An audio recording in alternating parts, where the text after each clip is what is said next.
could know him. Well, you're going to get to know him. Huh? By the grace of God, we're all going to get to know him.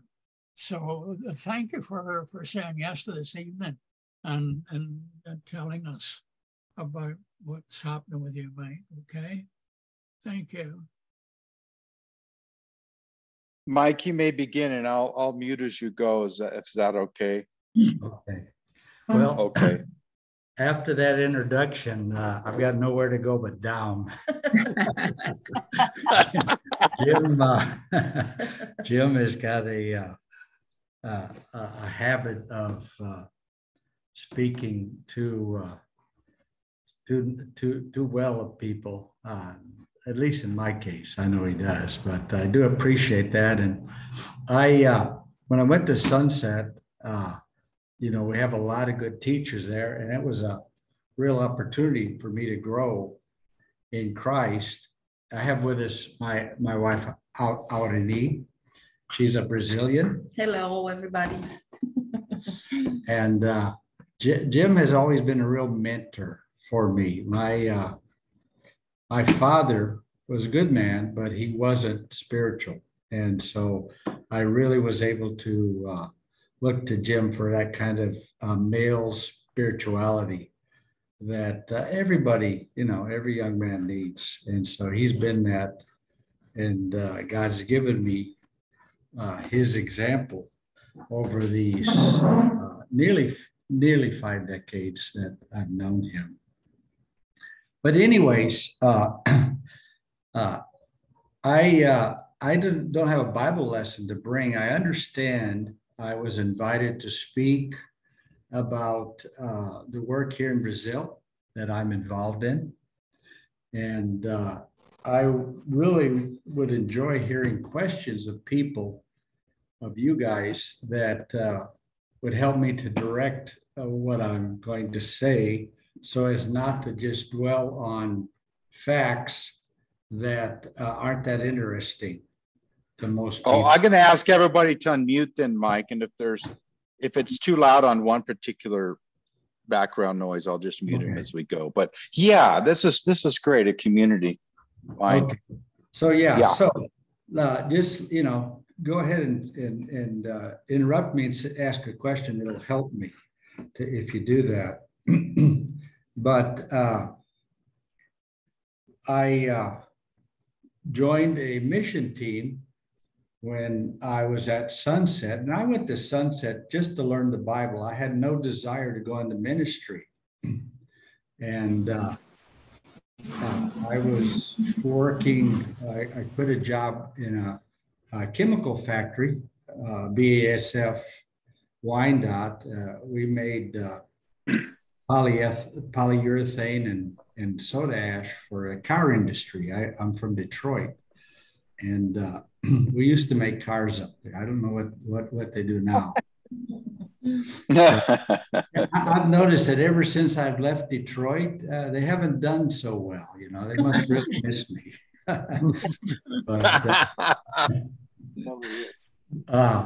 So this team formed, and one of the teachers there was freshly back from Brazil. He was a missionary in Sao Paulo. His name was Ted Stewart. I think some of you may have heard of him. And so Ted, the first year he was back from his 13 years in the south of Brazil, he was teaching our class. I don't remember the subject. It might have been hermeneutics. I don't remember what it was, but I know that all he wanted to talk about, all the illustrations, was how great Brazil is, how great Brazilians are, and how he misses the work there.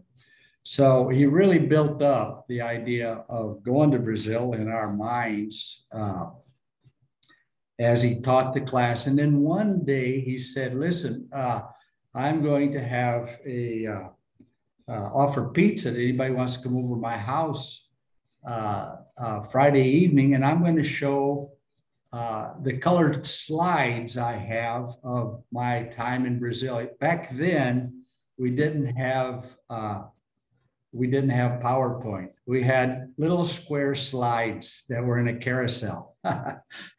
I think most of us can remember that. And so, I was a single guy at Sunset and, scratching for food. So just the offer of pizza got me there, And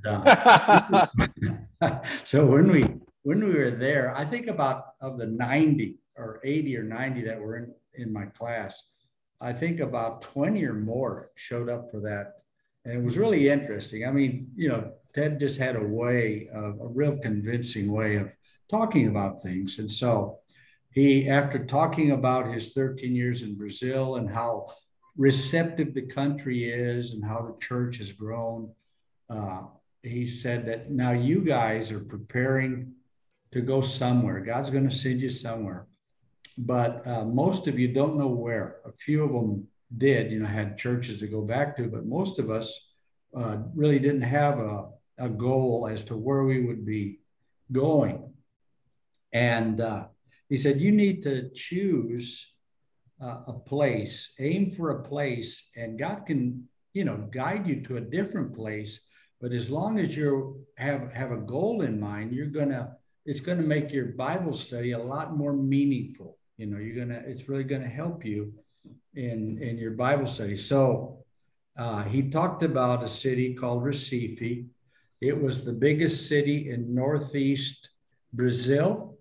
And he said, there's no work from our brotherhood going on there in the Northeast region.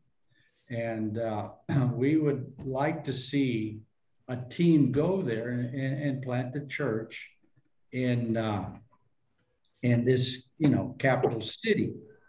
And so that night, about 13 of us, most of them married guys with a couple singles, decided to form a team. And that was in the end of 76 or the beginning of 77. And so, it was a couple of years before we finished Sunset. And then we started working on visas, which were very difficult. We came at a time when a visa to Brazil was almost impossible.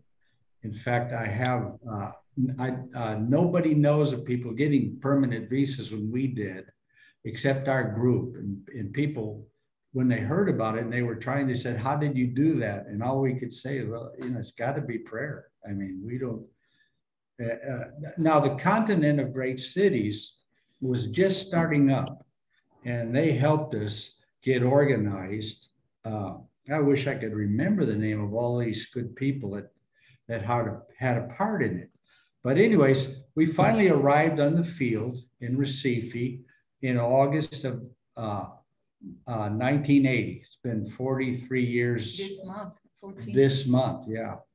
Next week, 43 years. And so there was only 6 of us. Of all of those that joined this team, God sent them to different places, and actually one more couple joined. So 6 of us arrived in Recife to start the church, to work together and start the church.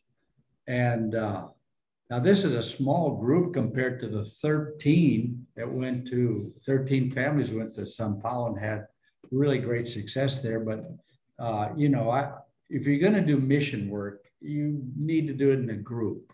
Community is so important, which is one of the reasons we have congregations to attend. So anyway, so we arrived in 1980, and the only New Testament Christians we knew about were 2 ladies that had filled out a Bible correspondence course from a missionary in the south of Brazil. And this missionary, Glover Ship, you've probably heard of him. He put an ad in a newspaper in Recife for this pre-Bible correspondence course. And a mother and her grown daughter requested to do it. They did the course and requested baptism. And so Glover flew up from the south of Brazil, a couple thousand miles, to Recife, studied further with them and baptized him in 1977. Now, this was, 3 years before we got here. So they waited 3 years for us to get here. And the first Sunday we were here, we had our first, church assembly, and they were present. And we tried, to talk Portuguese. We had studied Portuguese, but while at Sunset under Dot Stewart, Ted's wife, but you don't learn a language unless you're really gifted, and I'm not. You don't learn a language unless you're really immersed in the culture. So we thought we could speak a little Portuguese till we got here and realized we can understand where one word ends and another word begins when they're speaking. They weren't speaking as slowly as our language teacher. So one of the first things we did, we had a 5-year plan drawn up of the different kind of things we would do to plant a church. And so we started following that. One of the first things was to start a language school, where we would spend time in a class studying Portuguese. And the wives, I was the only single guy of the 6 of us. The wives would spend another time that freed the husbands up to take care of the kids. There was, we were all young couples or young people. So the children that were there were pretty young. And so we were studying with a lady who is Brazilian, but she lived in England for a long time and had been married to an English missionary from the Brethren Church. And when he got to Brazil after a couple of years, he took up with some young lady from their church. And so he left her. And so she was very, the lady, our language teacher, she was very helpful to us because she was someone who believed in, the Bible and thought mission work was good, even though she had a bad experience with her husband. And so she would teach us, but normally she's an English teacher, because she lived in England. So most of her students, when we weren't there, were Brazilians from the community studying English with her. And English is the language probably most studied, besides Portuguese in Brazil. Everybody wants to have on their resume fluent in English. That opens all kinds of doors. And so she said, because she was so, positive about our work and everything, she said, you know what, she had a little house she had converted into a school. She said, I don't use the school on Sundays. You guys are welcome to meet here. We started meeting in hotel rooms. You guys are welcome to meet here and have your Sunday assembly here in my school. It's otherwise closed. And so what she did was she, during the week, she's a very evangelistic lady. She told her Brazilian English students, hey, you guys, if you want to practice your English, come to church here. Wow. There's a bunch of Americans, speaking English here on Sunday, and they're trying to learn Portuguese. And so she invited all of her students, and I'm sitting next to one of them that came to that, one of our first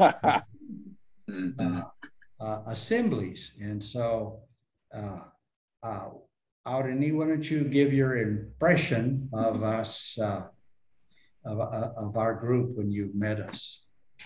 You have to speak up real loud. Oh, okay. Can you hear me? Yes. Okay, I'm Brazilian. I was born and raised here in Recife, and I'm the oldest of 8 children. And we have been married for how long? 41 years, and we have 3 boys. They're all married. They all live in Texas now. And we have. And they took our grandkids with them. Yeah. Yeah, and we just had my middle son, Justin, just had a baby. He's a month old. I have never seen him. I hope I get to see him soon. And the other 2 grandchildren, they're from my oldest son, Joshua, and they're in Texas now, and they left in December last year. And so I miss those two grandkids. You know, Alice is 7 and Theo is 5. And I talk to them. I talk to them just about every day. And yeah, I went to like he was saying, you know, the English class. I took English as a second language, and I was invited to this group of these Americans, and we went just to learn the language, and they didn't know any Portuguese, so all the church was in English, you know, and the church was just the missionaries. That's all. There was nobody else, you know, just them and their families. And I thought they were all friendly. They had a bunch of little kids, babies, and they met in the afternoon, and they were very friendly. And we lived in this neighborhood called Cordeiro, and they all lived near me. So I got used to see them, you know, every one of them had a house rented or an apartment. So I started studying the Bible with Joe McKinney. Tell them how that started. How did Joe invite you to that study? Oh, I was one of their assemblies. I was they had the Lord's Supper, and I didn't know if it was okay for me to participate, you know, because I was not a member of this group. And so I asked, when it was over, I asked Joe McKinney if I could take the Lord's Supper. And he didn't say yes or no. He just said, would you like to study the Bible with me in my house, which he was like two streets over my house. So I said, sure. And so I went to his house, and we studied the Bible for a whole year. I would go every week, study with him and Linda, his wife. And every Friday, they invited me for dinner and for the Bible study. And every Friday I went to their house. This man was there, you know. Aha.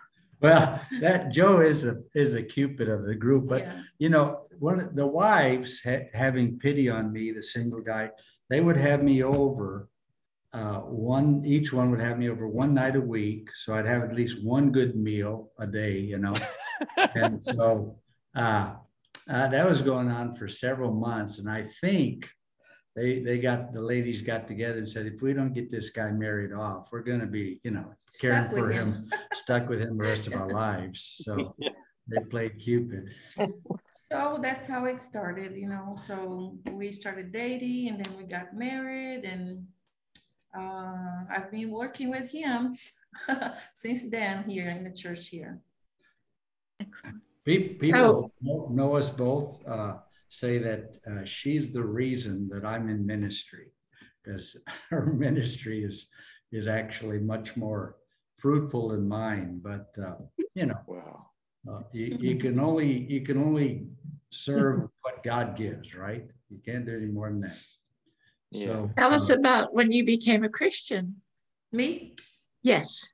Okay. Like I said, I was studying with Joe, and it was very difficult because I was a member of the Baptist church I was raised as Catholic, as you know, Brazil is the largest Catholic nation in the world. So everybody here is Catholic. Not everybody is a practicing Catholic, but we are all, you know, baptized as babies and all that. But when I was about 19, 20, I was searching for something in my life, you know, because we didn't, even though we were Catholic, we didn't go to church maybe once a year or two, you know. I did First Communion and just those basic traditional things, but it was not really how do I say? It was just like a tradition. It was nothing more than that, you know. And so when I was about 19, 20, I was searching for God, and I didn't know at the beginning. And finally, my brother went to a Baptist camp, and he got baptized. And when he came back home, he was teaching me, telling me about Jesus, telling me about the Bible. I didn't have any faith in God or anything like that. I told him the Bible was not, it was just It was not real, you know, those were all stories and stuff. But after a while, I started thinking about that, you know, and then I think God was working in my life. And one day I decided to, that I wanted God in my life. And I talked to my brother, and he took me to the Baptist church. And I talked to the pastor, and he decided that I needed to be baptized someday there. And then I said, sure. And I went, and I was very happy, you know, and my life really, that's when, you know, my life started to change a lot. I was very active there. I was teaching kids. I was completely involved in that church. And, but 4 years later, that's when I met the missionaries, and that's when I started the Bible studies with Joe McKinney. And I had a million questions for him. And so every week I took my notebook and I was asking, you know, and he was teaching about the church, about baptism, about so many things. You know, I had a million questions, and they were very patient with me. And I was having this crisis, you know, like about doctrine, about things that I started seeing that even though I love that the people at that church, that Baptist church, I actually evangelized my family, took most of them there, you know, they were all members there, you know, and they were not church going people, and now they were. And so after a year, I decided that I needed to make one more change. And so about 3 a.m, I walked to Joe McKinney's house. I woke him up and I told him I wanted to be baptized. And he was kind of scared because it's 3 a.m. I had to leave my house, you know, without my parents seeing, because I didn't know what they were going to say. So we went to the ocean because we didn't have a building, you know, we didn't have a baptistry. So we went to the ocean, me, Joe, and his wife. And I got baptized, and I used her clothes, and then I changed so I wouldn't get home, you know, wet or something. And so I went back to my bedroom. Nobody saw me getting out. And slowly I had to tell my family, but I was afraid, you know, and I had to go real slow. First, I told one sister, and she went, "You're crazy, you know, what are you doing?" And then I had to explain all of this long story to her. And then I had to talk to the pastor at the Baptist church. You know, that was so hard, you know, because I had so many things in my notebook, and I was talking to him, and he was like, I don't know, PhD. I don't know what he was in the Bible, had this huge library with millions of books. And Joe McKinney was outside sitting under a tree and praying for me, you know, because I wanted to tell him why I was going to leave the Baptist church. And every point I made, he would have a million arguments, a lot better than mine, you know, but Joe McKinney told me not to be afraid and said, don't be afraid, just show the verses, you know. And I said, okay. So I was showing him the verse, but he always had this lots of arguments, and I didn't ever want to a seminary or anything like that, you know. So, but then there was a Bible verse. I think it was that Bible verse in Acts when Paul is baptized, and Ananias, how do I say? Ananias. You mean, is that Acts chapter 10, I think? 9. 22, 9:22. 9:22. Yeah, when he says, get up. I don't know how to quote in English, okay? So I'm going to paraphrase. He said, get up and be baptized and wash your sins. Right. You know? So this was the Bible verse that the pastor there didn't know how to argue that, you know? And he just said like, it's interesting. I never thought about that, he said, you know? So I was Wow. finally. So, and so he, particular verse. And then I wrote a letter. He asked me to write a letter to be read in the church. You know, this church was it was a very traditional church. And about 100 years old, and they had like maybe 200 members, I don't remember. So I had to write a letter and explain to the church why I was leaving. And I wrote saying that I loved everybody, you know, that I felt very welcome there, but now I had some thoughts, you know, that I could no longer stay there. And so there was something like that that I wrote, and he gave me a hug and said, God bless you, you know. So that's how I left. And little by little, I started talking to my family, and little by little they came. Great. Hey, They great. came. So that's my story. That's a great story. I love it. Thank you. You're welcome. Okay, so let me talk a little bit because I know we don't have a lot of time. I have 15 minutes. Is that right, Kevin? No, you're good. Please. And No, you're fine. Let me just talk a little bit about so that's how we met. You know, Joe, even after she was baptized, Joe would have her over for dinner. Fridays, the same day was my day to go there and eat with the family, you know, and get one good meal that day. And, you know, after a while, Joe said, you know, I was pretty dull, pretty, you know, stupid. Joe said, Mike, do you think Aurenci's pretty? I said, yeah, of course she is. I mean, but a lot of people are, you know, I mean, I just, you know, the thing is, I had come off of some bad relationships before going to Sunset. That was one of the things that God used in my life to kind of wake me up spiritually. I was baptized, you know, at the traditional biblical age of 12, raised in the church. My mom was raised in a church. Her mother was a church member. And so, but, you know, from the time I was 12 till the time I was 20, I had my friends, you know, I went to church, but all my friends were, you know, people who weren't church members. They were in the world. The church is not that strong in Detroit, you know, so it wasn't like you know, a large youth group.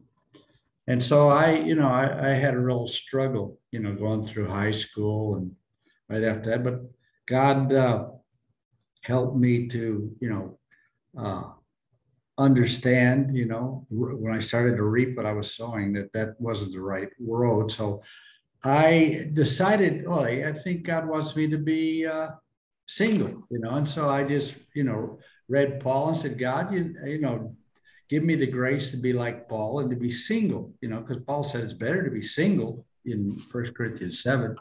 And I just asked for the grace so that I could do that, you know, lead a faithful life as a single Christian, you know.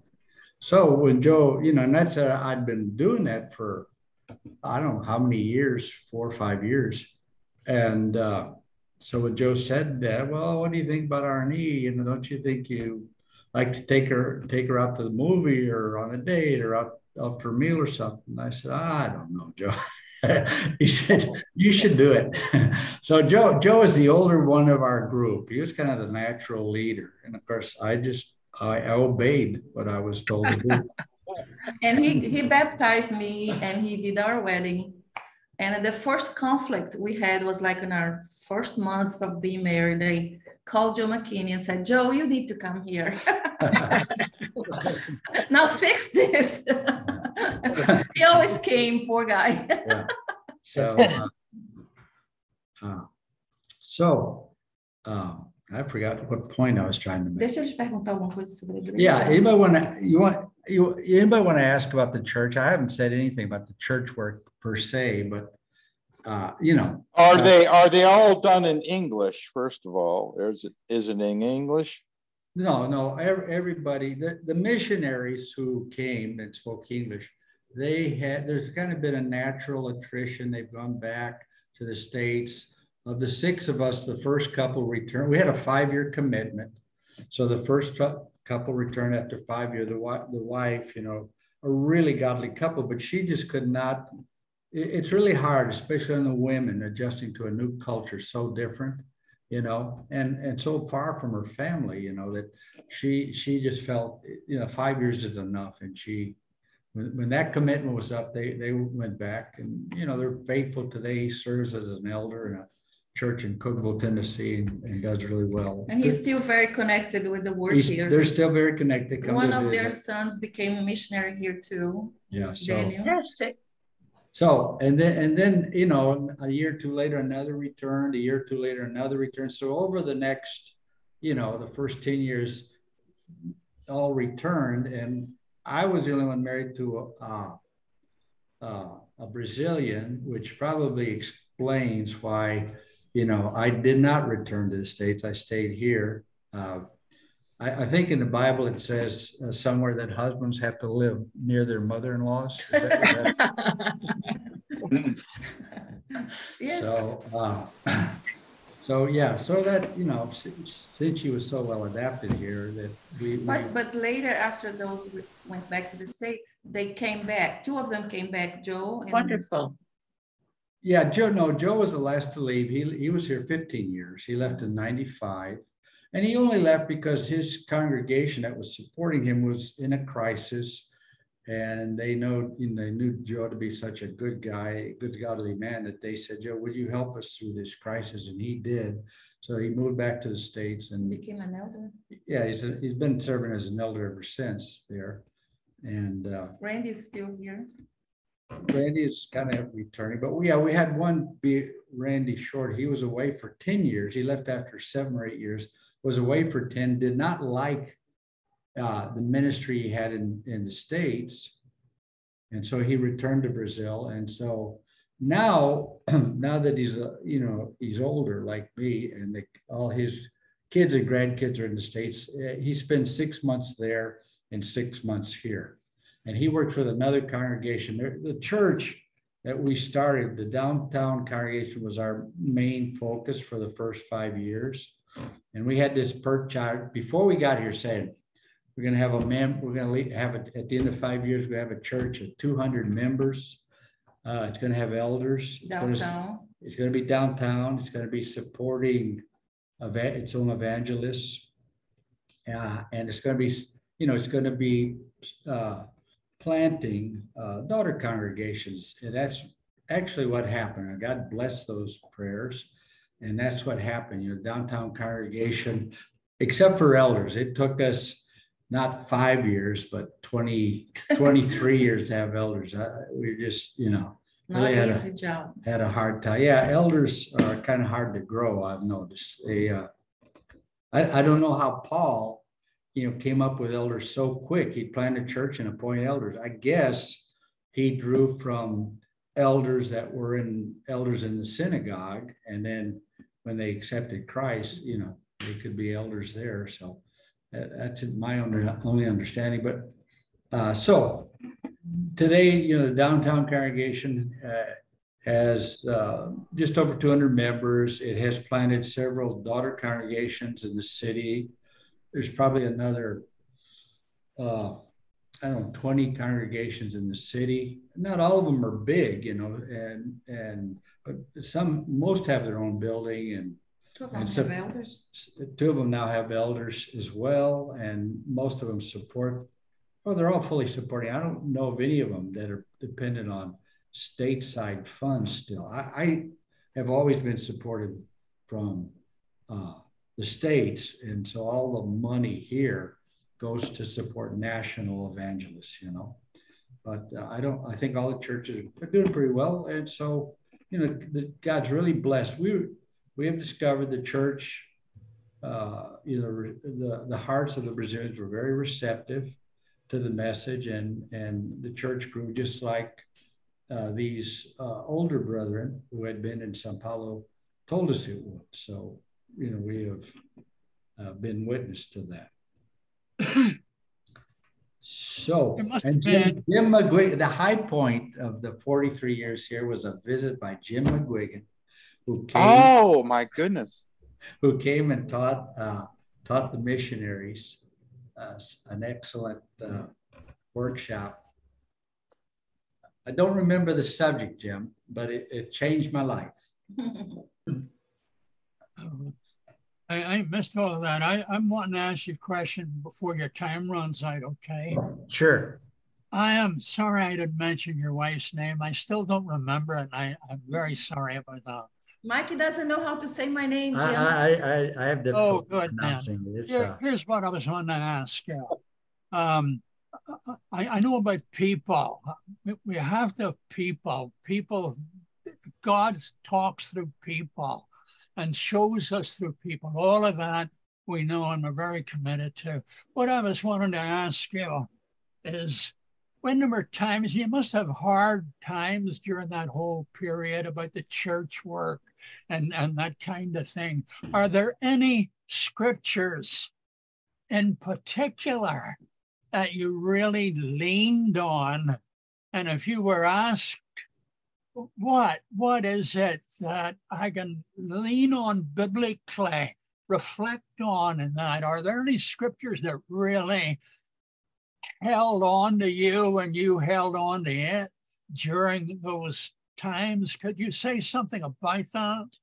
Sure. Well, a scripture that's always been dear to my heart ever since I had that, spiritual struggle before going to sunset is John 16:33, where Jesus says we will have tribulations and struggles, in this life. That's just what's going to happen for all of us. But to be a good cheer, for he has overcome the world, And I made a little sign, be of good cheer, to remind me of that verse, so that in difficult times, I remember that. And then, another passage I've really come to lean on is Proverbs chapter 3, verses, I think, 3-6, where it says, don't be, wise in your own understanding, but acknowledge God in all your ways, and he will direct your path. And I found that to be such valuable advice, that if we include him in the decision process, often we want to go ahead and make the decision and call God in to bless it. But if we will include him in the decision-making process, then he will direct us, opening and closing doors of opportunity into that path that is really the best, So I've really come to depend upon that. Mike, would you spell your wife's name for me, please? It's A-U, and that's the difficult. That's a diphthong. It's Au, A-U-R-E-N-I, Aurenci. Thank you. One of the preachers in the States said, I just call her our knees. And she answers to that. Thank you. That last part is so very encouraging about allowing God to be God and do what he does. And of course, that you haven't so-called Americanized Brazil. You've let that work has been self-perpetuating and ongoing from the hearts of the people themselves. That's a remark. You're very modest, and those numbers of 200 and sister churches all over is it sounds like the U.S. that's incredible work. Yeah. So much courage in the heart of both of these people, the Pruitt. When I came, I was a young and full of beans. To me, it wasn't like these married guys, bringing their wives, dragging their kids into a new culture, a difficult culture. Brazil's the third world, and so for me, I was young and single. And so, that kind of adventure was appealing to me. So I really say of that. Let me tell you a quick story that how God, how he works to get you, kind of moved along in a certain direction. I was working as a laboratory technician at this chemical plant, BASF, Wyandotte, Michigan. And I found there, laying around somewhere, the Reader's Digest. I don't even know if they still make Reader's Digest, but they had, in this one I found, it had a excerpt. You remember they used to have these abbreviated versions of books on, every digest had abbreviated version of books. And this one I found had the book, The Peace Child. If you haven't read that book, it would be encouraging. I've read it a couple of times, and it's What was the name again? The Peace Child. Giant? A peace child, peace Yeah. child. Oh, child. Okay, thank you. Uh-huh. And so it's about two young missionaries with a baby that go to New Zealand or New Guinea. I think it was New Guinea, and to do mission work. And there, they have to travel by canoe from village to village. There's no electricity. There's no roads, no hospitals, no doctors, nothing. And so on one of these trips to a village where they're going to study the Bible with people, the canoe that they're paddling along hits a log that's under the water, and you can't see it, and it tips over. And so all three of them, the mother, the father, and the baby, fall in this dark water, and they can't. The adults come up and are looking for the baby, and they can't see it anywhere, and they panic and scramble around and everything, and they finally find the baby, and it's fine, because babies instinctively hold their breath underwater. And so when I read that, I said, that's not right. This baby shouldn't have to be suffering like that to do mission work. Look at me. I'm full of health. I was back then, I'm full of health. I'm active. I'm young. I got all these things going for me. I should be doing that kind of stuff. So, I never had thought about being even a minister or preacher or anything. Never was attracted. But when I read that story, it appealed to me, the fact that, I'm the kind of guy that's going. Aurenci's found the book here on. On can you read it there? I think it's Richardson. Don Richardson. That's what I see there. Yeah. So that's an encouraging book, and that got me thinking about being a missionary. And this was before God directed me to Sunset. So. That's how he does things, he directs us. Wait a minute. Are you telling me when preachers are really turning you on to being a preacher, God sneaked up on you with a book? What are you doing? Well, I remember when I was a child. What are you talking about? Listen. The church had a missionary coming in. His name was McKnight, but I don't remember. I was a kid. And the elder that talked about him spoke so well that as a small child, I thought, a missionary is a good guy, It really implanted a seed that I respected missionaries from that age. Look, I know I don't know very well, but I do know through reading and listening all the years that all kinds of people had a hard time in their work, and it was serious self-giving. I know that everybody here does. There's several here who've done all of that kind of stuff and know what it is. And you've had your experience of it as well, of course. But look, did you also think, and I think what you said says the answer is yes here, did you not think of it as a challenge and something to really have a go at? Did you ever feel it to be more of a challenge than a cost? Did you?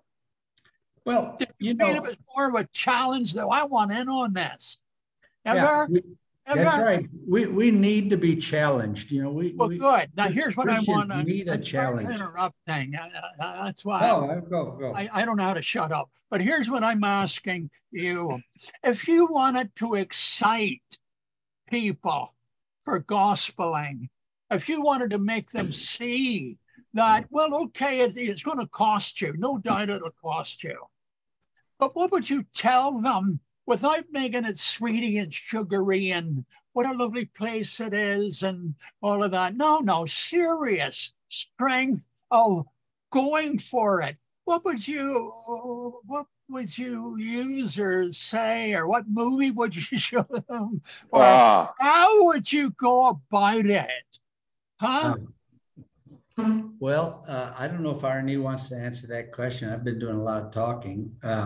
One thing, Jim, that just popped in my mind, and then I'm going to let Aurenci answer it, and I know our time's up, is that, if you have a child, if you're a parent, you understand that nothing is more costly or worrisome or demanding than having and raising a child.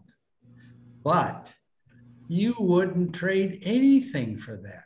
I mean, nothing is more rewarding, not everything else together in earthly terms is more rewarding than that child. I mean, you'd do anything for it, and so it's kind of like that. Yes, it is very demanding. You sacrifice a lot, but what God gives in return, we can't outgive God. He is so generous. So we can't outgive him. The more we give, the more he multiplies that. Aurenci, please. Eu não sei se eu entendi bem a pergunta dele. He said, what would you tell someone about the importance for evangelism, and even though it's demanding and challenging, what would you do to encourage people to do that?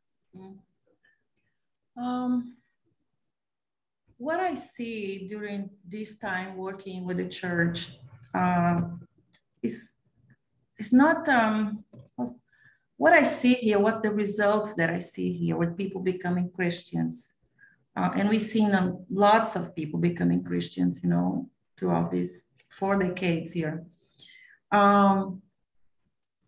In my case, what appealed the most was to study the Bible with Joe, was love, the love I saw in this team that came from the States. It was not because it was not just what they were saying, but what they were doing, About the Armor's name. Yeah. My father had a hardware store for all his life. And one day in the middle of the night, we heard somebody knocking at our door and says, the store is catching fire. It was a big hardware store, one of the main avenues here. And we ran there, me, my mom, and my brother. My father didn't want to go. He was in shock. So when we got to this avenue, we couldn't even get close to it. It was so hot, the doors were on fire. And this was, the kids were all at home, 8 kids, my mom and my dad. And this was our, how do you say, ganha-pão. It was a way the family was supported. Yeah, we're supported by this store. And then this caught fire, and then we lost everything overnight. And I was in a Baptist church, and they were good people, and I don't have anything negative to say about them, but the missionaries had gotten here to Brazil, and I already knew them. They knew my family. And so, and the store was, the next day was black. Everything was black and melted.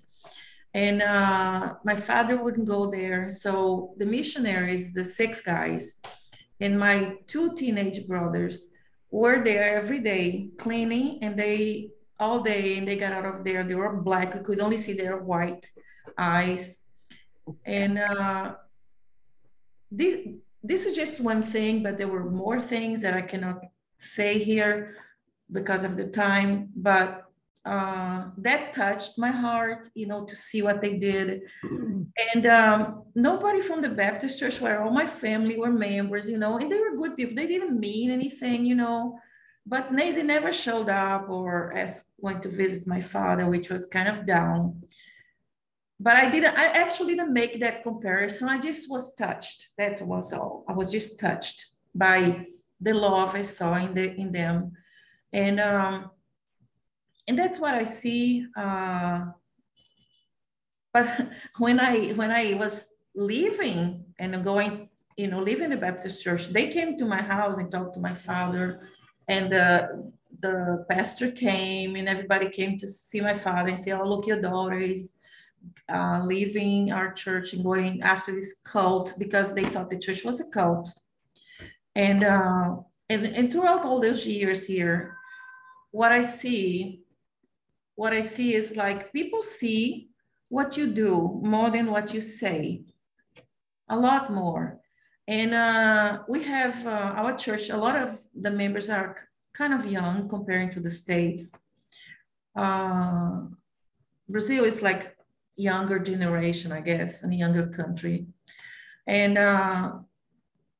but like today I see teenagers that we worked with their families, and the families became Christian. These teenagers now are grown, married in our church here in Recife. They're teaching all the kids, they are baptizing too, they are evangelizing. And I am so proud of them, you know, all those people here in Recife. They're very evangelistic, but I never told none of them, be evangelistic. You need to evangelize. We need to win souls. Oh, that's beautiful. That's beautiful right there.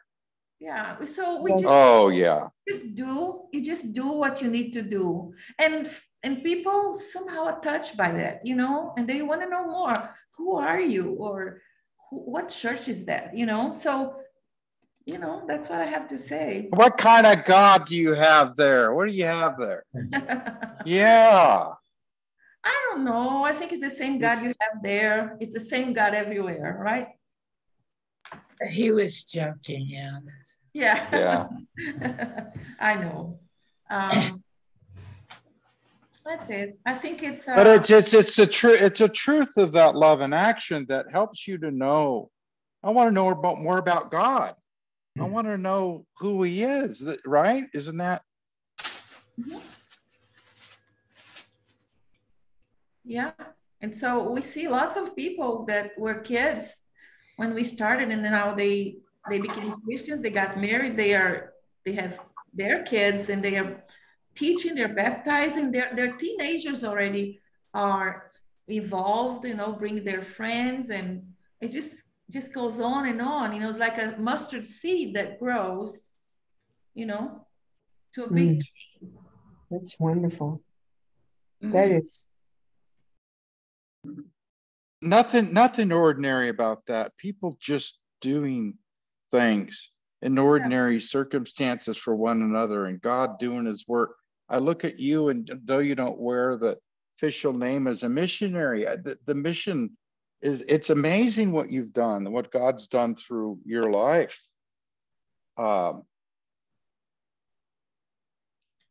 It's remarkable that He could use anybody. Yeah, He can use anybody, any age. Doesn't matter your age. You could be a child, a teenager, an elderly person. It doesn't matter, you know. It really doesn't. We have some missionaries in this group. We have Lynn and Barbara Camp, who were in Europe, as you know. Yes, during the time of the Iron Curtain. We have Josiah. Josiah, you were in Africa. So I think that resonates with a lot of people here. Mariana, what you were saying, yeah. Mariana. Lynn, yeah, Mariana, of course. She was on our team. Lynn and Barbara, did that strike a chord there? Mm-hmm. Hey, I think I know Mariana. Isn't she with the Come Before Winter? Yes, yes. I met you. I know. I met you, and I remember I think my youngest son was in Texas, in Dallas. Are you in Dallas? Were you in Dallas or something? No, I'm in Abilene. Oh yeah, he was in He went Abilene. to ACU. And Yeah. I was missing him so bad. And I met you here in the Yes. winter. And I remember telling you, I told him he was a waiter in some restaurant, you know, and I said, if you ever go to this restaurant, you go, he will be, I was just trying to connect with him through you somehow. Yeah. And that restaurant closed. I was sorry. I went over and I met him. He got married since then. He's been married 3 years. And where is he now? Huh? Where is he now? He's in Dallas. He's in Plano. Plano. Yeah. That's the reason I asked how you spelled your name. I thought, I know her. I can just see your little name tag now. I am Germana's friend. You're hot? Germana Downey. Oh yeah, yes. Is she doing well? I know that's all changed, but is she doing okay? She's doing okay. She's a doctor practicing. Yeah. One of their girls is a doctor now, the youngest one. Yeah, they are, you know, and that happened to, you know, they got divorced, and that was really sad. But maybe one day they'll get back together. Do you know what I remember about our time in Brazil with you was when you all came marching in that last day, arm in arm? Yeah. We had been studying about, oh my goodness, I should have thought about this before I started, but about how the armies would lock arms and hands, and they had, what is it called? Phalanx. Anyway, and so we had talked about that, and they had waited, the Brazilian women had waited outside the door. And when we were ready for them to come in for that final blessing, we opened the door and they came in 2 by 2, or maybe more, maybe 3, but anyway, 2 by 2, marching in step all the way around. That I still get tears in my eyes when I think about it. It was absolutely beautiful. Not a word was said, but they were arm in arm, marching in step and keeping in step with each other. It was absolutely amazing. Thank you so much. I'll always remember that. Thank you. Yeah. I remember that day very well.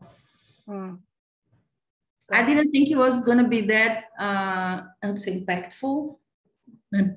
Cause impact. Yeah, I didn't think it was going to cause that impact. I was actually doing that outside and I kind of playing, you know, like the soldiers would. And I thought, let's go in and let's go all together and do this. And then when I started doing, in the middle of it, I got so emotional. No, I do too. It was really, it was absolutely perfect way to illustrate what we had been studying all week. Perfect. Thank you. Thank you. Thank you. Well, I think we have used up our time and someone else. Yeah, it's about fit. Yeah, that's fine. I just want to open up for questions or comments. Yeah, okay.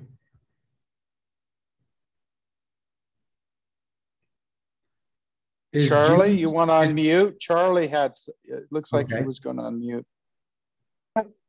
But he's not unmuted. Can I,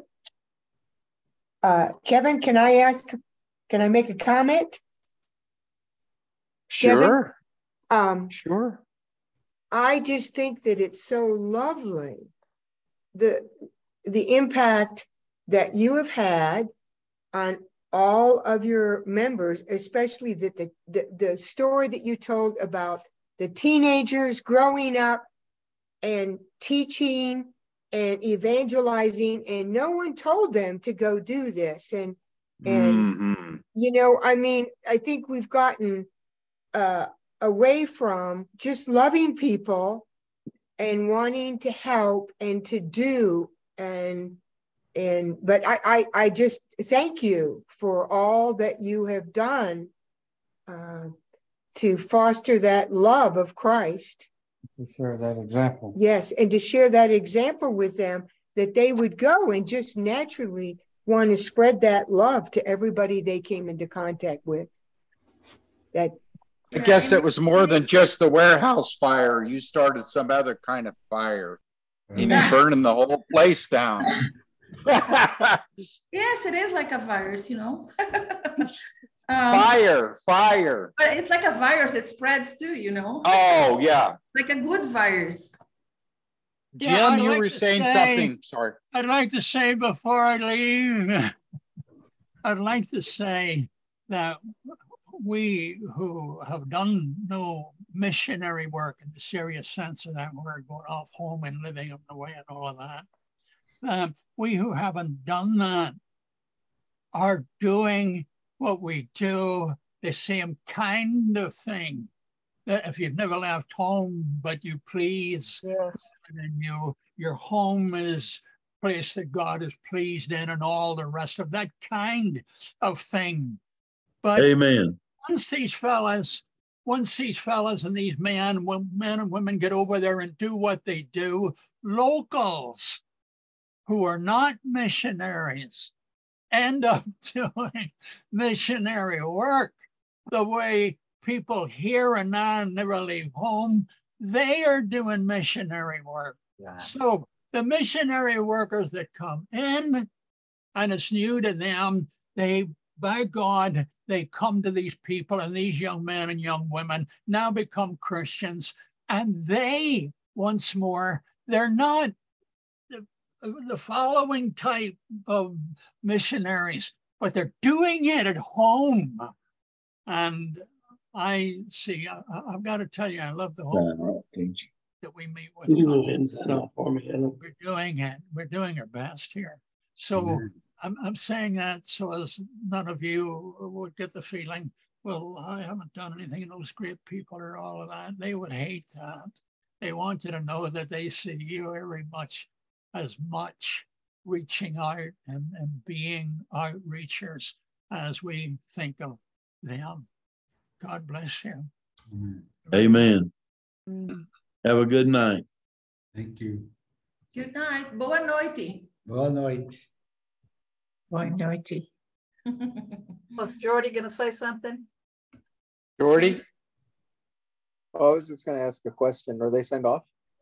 No. Yeah, please. We're here. Yeah, I was going to say, I don't know if I missed the first few minutes. Is Brazil, is it a secular state? Like, I know it's majority Catholic, but did you have any like pushback, like official pushback from either the state or church wings? Well, the Brazil's the largest Catholic nation in the world, and when we got here, something like 90% of the population identified with that, affiliation. And so, the government was all pro, Catholicism. The holidays were observed. Since then, it's become more and more secular. Is that just like you see in Europe and now the States and here as well? The government is less and less Catholic, or less and less prone to be pro-Christian and conservative, or more and more, what we call liberal ideas, with the socialism, more socialism. Our president is a communist, and he got big changes as of late. Yes. Yeah, he got out of prison to become a president, and he was. It's horrible. I mean, it's really sad. We're becoming more and more socialist, and I think the freedom we have as Christians, I can see it's diminishing a little by little.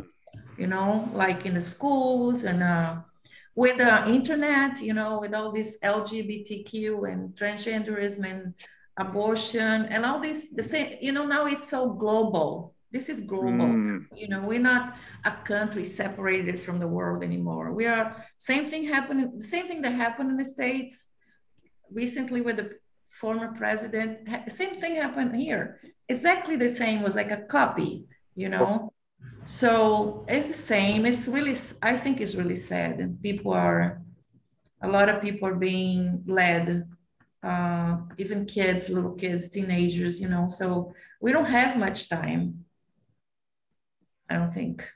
Yeah.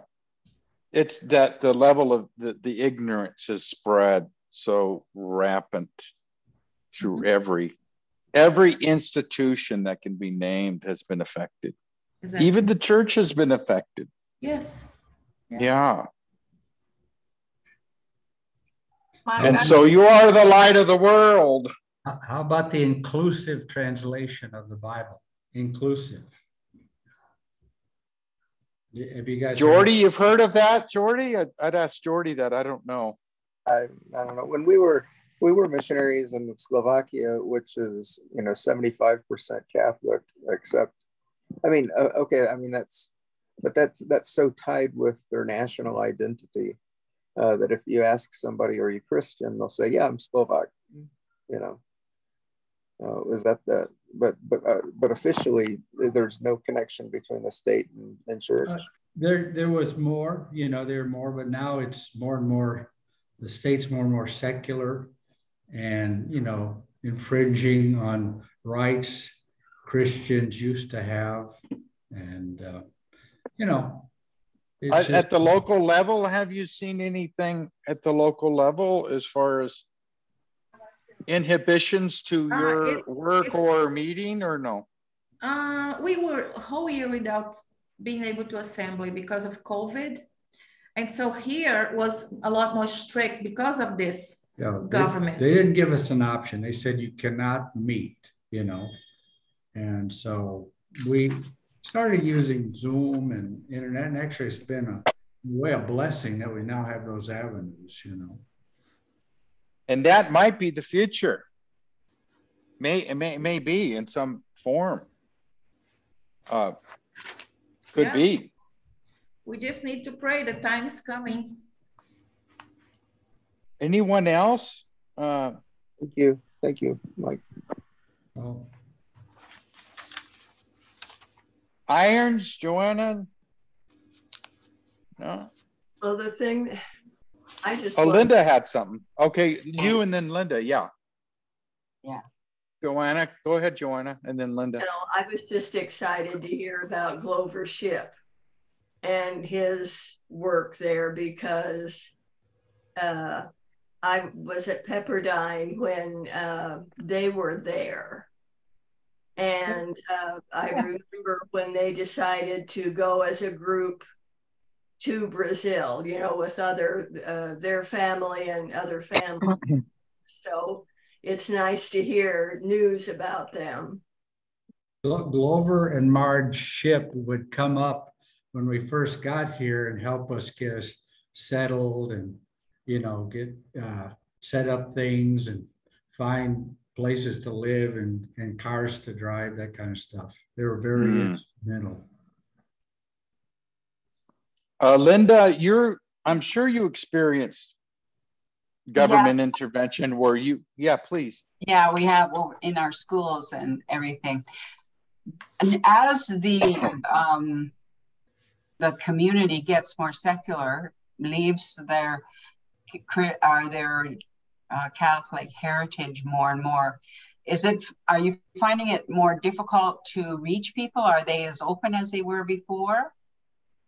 Because I think that has something to do with they close themselves off from God as well. Yeah, people who have gone through the higher education system here are a lot harder to reach. They've been, indoctrinated with, all of these atheistic beliefs, science is the real God and that kind of stuff. So, yeah, I would say that's the tendency, though there's still, probably most of the population are not, not in that category yet.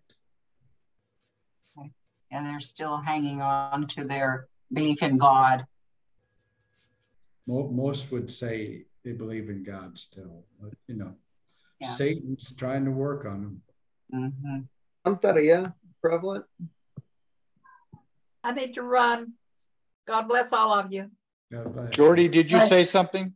Is Santeria, is that prevalent? Like the syncretism, the Catholic paganism, is that? Spiritismo is like it's like African religion that came over in the slave trade. Yeah, that in what they call, it's like a white talking to the dead, and not as really. There are different. How do you say correntes? Yeah, different branches of that here. Like voodoo and white and witchcraft. It's mixed with, in a lot of them. It's funny how they mix that with the Catholics. Like they can be Catholic and also be practicing sanctity. Yes, because Catholicism has a great deal of mysticism connected to it, does it not? And that kind of opens up a door, and so they make a saint out of everything, or you know what I mean. Mm-hmm. Yeah, that's very interesting. Okay, well, thank you very, very much. That was very encouraging. Yes, thank you. 200 members. Wow. Maybe we could do that here. Probably. Maybe you guys can come and visit us sometime. Come and visit. Maybe you could send missionaries here. Yeah, that's fine. Maybe, and then maybe you can come and visit us here. I'm serious. Will do. Thank you so much. Absolutely. Thank you again, Mike, for everything. Thank you. God bless you all and continue to be the light of the world. You are the light of the world. All of us, yes. Good to see you, Mariana Long. I think she's gone.